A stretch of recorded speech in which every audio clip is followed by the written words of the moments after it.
A tejben kevés cukorral felfuttatjuk az élesztőt.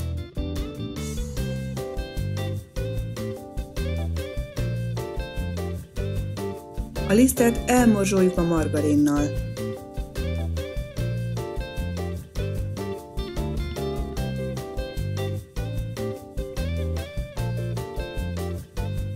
Hozzáadjuk a felfuttatott élesztős tejet, a tojást, a maradék cukrot, a rumot és a sót, majd alaposan összedolgozzuk.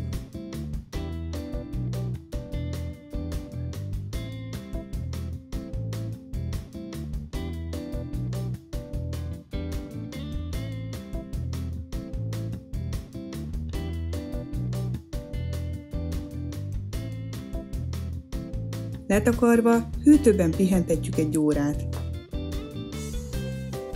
A töltelékhez összekeverjük a diót a lekvárral és a cukorral.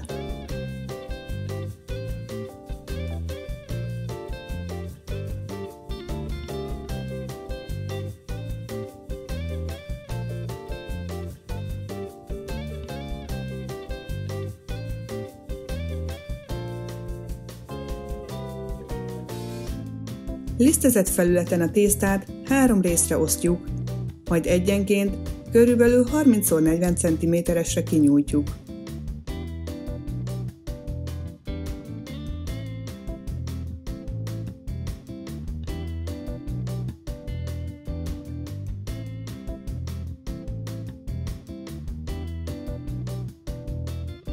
Kivajozott tepsibe tesszük az első tésztát. Megkenjük a töltelék felével, és betakarjuk a következő lappal.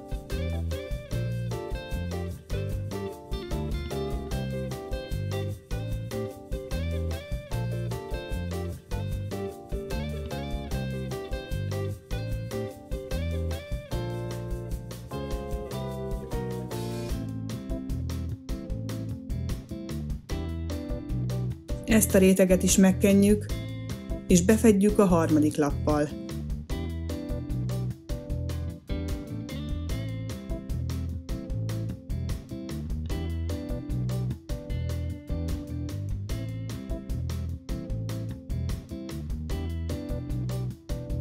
Felvert tojással lekenjük, és villával megszurkodjuk. –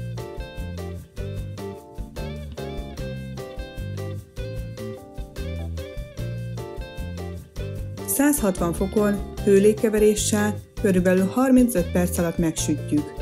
Olvasztott tortabevonóval megkenjük a tetejét.